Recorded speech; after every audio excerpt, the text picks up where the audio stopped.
disahkannya Kanun Nomor 11 Tahun 2018 tentang lembaga keuangan syariah, yang mana kita tahu bahwasanya dari kanun ini sebelumnya sudah ada kanun yang mengatakan bahwasanya seluruh lembaga keuangan yang di Aceh ini harus berbasis syariah, dan kanun ini juga telah disiapkan. Namun kami mendengar kabar bahwasanya kanun ini akan ditunda bahkan dibatalkan dengan berbagai alasan, Pak. Nah, salah satunya itu para pembisnis di Aceh ini merasa bahwasanya apabila seluruh lembaga keuangan yang di Aceh ini berbasis syariah, maka di saat mereka ini akan mengekspor barangnya ke luar negeri, yang mana di luar negeri tersebut lembaga keuangannya itu belum syariah, maka mereka akan dikenakan biaya tambahan atas pengiriman tersebut. Dan para masyarakat bagi yang non-muslim juga merasa keberatan apabila seluruh lembaga keuangan di Aceh ini berbasis syariah. Oleh karena itu di sini kami ingin bertanya kepada Bapak, menurut Bapak bagaimana pendapat Bapak? Apakah memang apabila pembisnis di Aceh ini mengekspor barang ke luar negeri yang memang di luar negeri tersebut belum berbentuk syariah, apakah memang akan mengalami kerugian waktu mereka mengirim barang tersebut, Pak? Sebelum adanya Kanun Nomor 11 Tahun 2012 ini, kita kan sudah ada Undang-Undang Lembaga Keuangan Syariah Nomor 21 Tahun 2008. Nah, sebenarnya sudah jelas dalam undang-undang tersebut. Artinya tidak perlu kita takutkan hal-hal yang berkenaan dengan ini. Kenapa? Karena posisinya fungsi bank itu kan sama Pak, syariah bank konvensional. Bank itu dia menghimpun dana dari masyarakat dan menyalurkan kepada masyarakat dan memberikan jasa-jasa perbankan lainnya. Artinya apa? Baik itu bank konvensional maupun bank syariah sama-sama memang tetap dia fungsinya adalah menghimpun dana, menyalurkan dan memberikan jasa-jasa. Sedangkan transfer ini kan jasa perbankan. Ya, ada namanya LC namanya, letter of credit. Kalau posisi hari ini, kalau saya pikir dengan adanya perubahan ini tidak ada pengaruh. Kenapa tidak ada pengaruh? Bank syariah pun sudah ada melakukan yang namanya LC tersebut.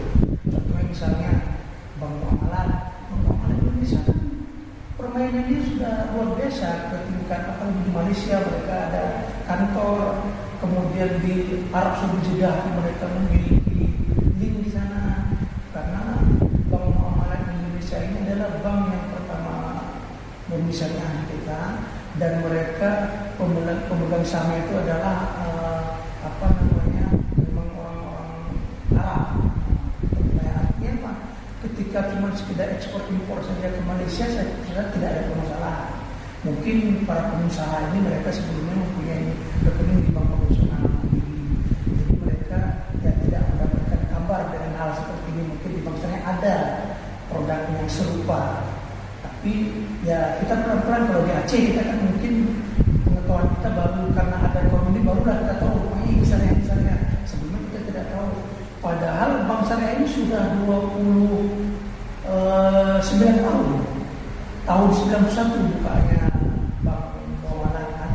Sehingga pada tahun 2004 kita berubah. 2004 itu ketika tahun 98 terjadi krisis moneter, jadi semua bank boleh. Tidak ada satu bank yang pada saat itu yang tidak harus dibantu pemerintah, kecuali satu bank muamalah, bank syariah. Makanya dari situlah pemerintah mulai memberi kenapa nih, ada apa? Kenapa kok bank syariah tidak dengan adanya krisis ini tidak terpengaruh, ada apa? Dari situlah pemerintah mulai belajar seperti apa perbankan syariah. Akhirnya tahun 2004 mulailah adanya bank syariah mandiri. Mulailah perbankan sampai hari ini kita sudah mungkin sekitar 14 bank umum syariah sudah ada dan banyak unit usaha BPR yang banyak ada. Cuman kita di Aceh mungkin ketertinggalan karena dengan mungkin manfaat adanya ekonomi kita kepingin akhirnya yang sebelum mereka tidak tahu jadi kepingin tahu, tapi mereka walaupun sudah terlambat tahunya karena kan dari 29 tahun yang lalu kita sudah syariah. Saya rasa hal seperti itu nanti bisa ada perubahan. Coba ke bank-bank syariah yang lain, artinya bank-bank syariah yang di Aceh pun sudah berubah menjadi syariah. Mereka yang tidak mempunyai produk itu akan ada produk tersebut. Rela dari sekarang kita mulai mencari keberkahannya. Artinya kita tidak usah lihat ini mahal ini murah. Biar ini mahal, di bank syariah nampak mahal, di konvensional murah, tapi kita berkah. Artinya transaksi kita itu perlu berkah ya. Jangan mereka bisa masuk surga. Tapi kalau ini tidak berkah, sebanyak berapapun harta kita tidak berkah, maka akan habis nantinya. Apa yang Bapak lakukan waktu Bapak lihat bank di sini supaya bank ini banknya itu dapat terjaga gitu Pak? Yang Bapak lakukan. Sebenarnya kami dengan adanya Qanun nomor 11 tahun 2018 ini tidak ada pengaruh sebenarnya dengan Bank Aceh Syariah. Kenapa saya bilang tidak ada pengaruh? Karena sebelum adanya kami ini kami sudah syariah. Kenapa saya bilang sudah syariah? Karena Kanun Aceh nomor 2014 sebelumnya tentang syariah Islam itu menganjurkan itu bahwasanya di dalam syariah Islam ada salah satu pasal mengatakan kalau bisa dengan keuangan syariah, cuman belum kental dengan kanun tersebut. Tapi pada saat itu pemerintah Aceh, karena Bank Aceh Syariah dan pemegang sahamnya terbesar pada pemerintah Aceh, jadi pemerintah Aceh mengubahlah dengan mengikuti kanun tersebut. Bank Aceh berubah menjadi syariah konversi. Itu tahun 2016 kita konversi. Kita sudah mengalami yang terjadi sama kawan-kawan perbankan saat ini, kendala-kendala yang mereka hadapi sudah kami hadapi. Jadi kami tahap awalnya dulu waktu ketika konversi itu kan ada juga sebagai nasabah tidak mau syariah.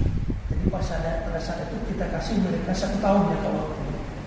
Jadi dalam 1 tahun itu kita biarkan saja dulu rekening-rekening mereka yang konvensional, mereka tidak mau, tetap kita layani, kita buka objektif namanya.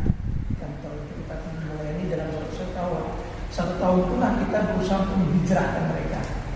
Jadi Bapak, apakah ada nasabah yang banyak komplain itu tentang perubahan ini? baik, memang saya dengar ada beberapa bank ketika proses konversi mereka ini banyak kendala. Tapi kendala yang terjadi di situ mungkin tidak terjadi di kita. Nah, karena artinya gini, ada salah satu bank yang berubah kemarin dari konvensional syariah ada masalah, jadi dianggap ini sebagai permasalahan secara global, itu sebenarnya tidak boleh. Nah, yang lain tidak ada bank syariah yang bermasalah. Kenapa satu bank syariah yang bermasalah dikaitkan dengan masalah yang lainnya? Tapi kalau boleh kita kasih masukan, namanya juga proses kan gitu. Seperti misalnya saya mau berangkat ke Jogja, kan berangkat ke Jogja itu kan masih menuju Jogja, belum nyampe ke Jogja saya. Di pertengahan jalan nanti saya harus beli tiket, saya harus landing lagi, banyak hal yang harus saya jalani menuju ke sana. Begitu juga menuju ke syariah ini banyak kendala pasti ada, cuman kendala itu kita minimalisir. Seperti itu ya. Ada salah satu bank kayak gitu mungkin mereka tidak menyiapkan OP channeling. Jadi nasabah-nasabah yang konvensional mereka tidak mau tidak tahu kemana mereka harus ketika ada permasalahan kemana mereka menuju, karena di bank tersebut tidak disiapkan OP channeling untuk pengeluaran yang konvensional seperti itu. Makanya kalau ada yang bilang diperpanjang lagi, cukup sampai pasti kita memang pelan-pelan harus dilakukan.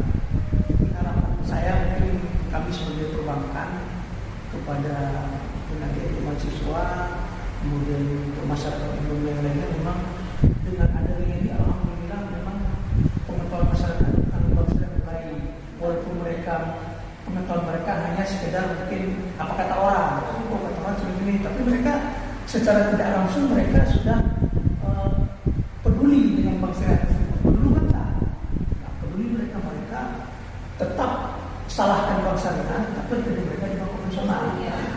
Jadi bank konvensional tidak pernah salah dulu, bank syariah aja yang salah. Jadi sekarang sudah terjadi bahwa mereka harus belajar dari syariah. Kemudian apa itu perbankan syariah, mereka mulai belajar. Dan yang kali ini seperti agen objek ini ya, mulailah. Karena memang kami pihak perbankan termasuk pihak OJK, BI dan semuanya pemerintah Aceh juga, kita sudah mulai melakukan namanya inklusi, kemudian kita buat juga edukasi keuangan, literasi juga kita buat literasi keuangan.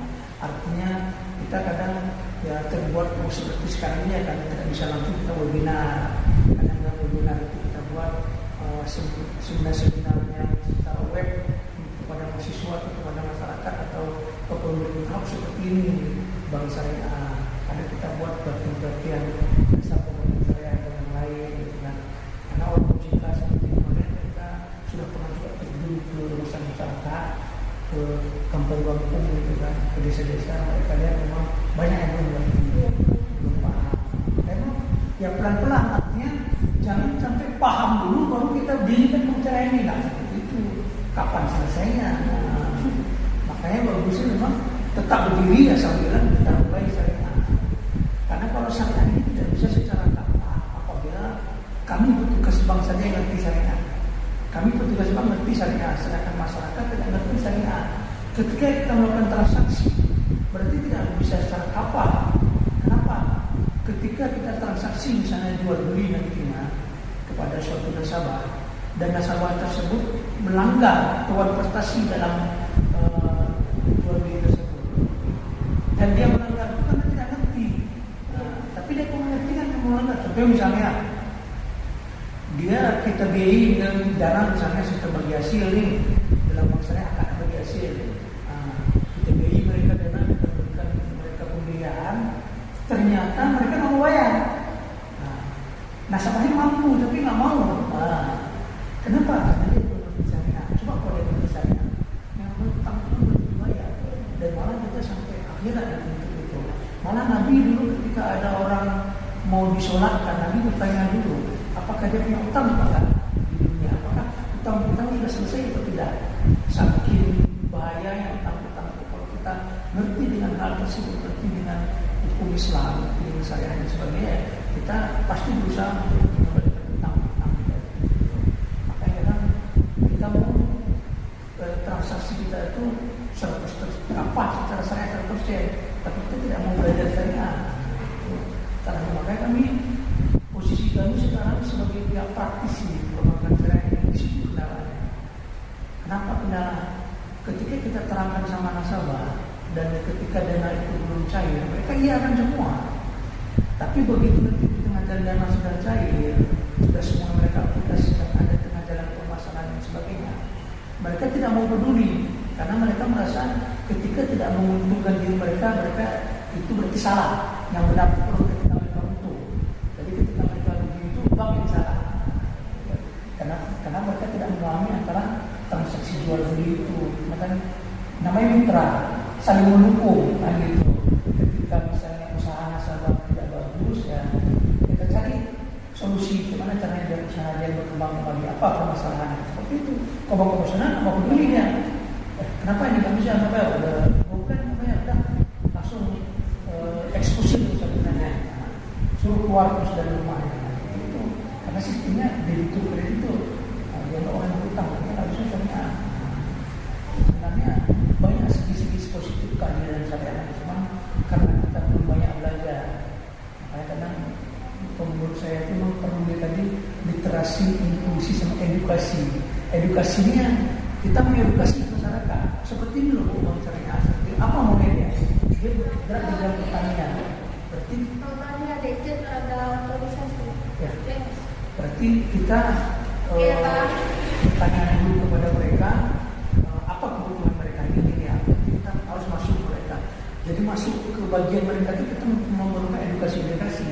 Tidak bisa kita masuk ke orang pertanian, saya buat seperti mahasiswa. Sebenarnya produk putra itu lebih banyak dari produk konvensional.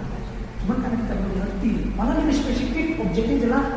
Ada 10 objek, 10-nya bisa kita biayai. Kalau bank konvensional nggak ada, uang dikasih, terserah mau gunakan apa. Riba, karena uang dengan uang kan riba pada barang yang sejenis. Tidak boleh. Kalau kita banyak, mau apakah transaksinya, transaksi dalam sistem apa namanya, ada namanya teori percampuran, ada teori pertukaran. Teori percampuran itu adalah sistem bagi hasil. Artinya nasabah punya modal, bank punya modal, disamakan dengan modal jadi satu. Teori percampuran namanya. Teori pertukaran, nasabah perlu barang, kita kasih uang, dia berikan barang. Jadi uang bukan sebagai alat komoditi, tapi alat pertukaran. Kalau di konvensional kan enggak, semua uang dikasih aja, terang menggunakan apa. Lebih spesifik, lebih enak, dan lebih mengarah ke syariat tadi. Harapan kami kan memang pihak dari pemerintah sendiri melakukan sosialisasi langsung ke desa-desa, karena memang khususnya desa saya sendiri memang sangat minim pengetahuan tentang perbankan syariah. Bahkan mereka sendiri mengatakan bahwa perbankan syariah dengan konvensional sama saja, hanya namanya saja yang berubah. Dan saya juga sedikit tersinggung karena memang saya sendiri tahu bahwa bank syariah ini sangat berbeda jauh dengan bank konvensional. Oleh karena itu saya juga berharap pada pemerintah dan perbankan, praktisi perbankan melakukan sosialisasi langsung ke desa-desa terpencil agar masyarakat ini tahu mana perbedaan konvensional dan syariah. Ini sebenarnya bagus sebenarnya kalian. Artinya kalian saya karena saya ini sebenarnya bukan hanya praktisi saya akademisi juga. Terima kasih pada Bapak sudah meluangkan waktunya untuk kami wawancarai. Salam sama Pak Munawir. Ya. Mungkin kami ada kata-kata yang tidak sopan atau beristilah kami dengan kurang berkenan di hati Bapak, kami juga mohon maaf. Dan kami akhiri dengan Assalamualaikum warahmatullahi wabarakatuh. Waalaikumsalam warahmatullahi wabarakatuh.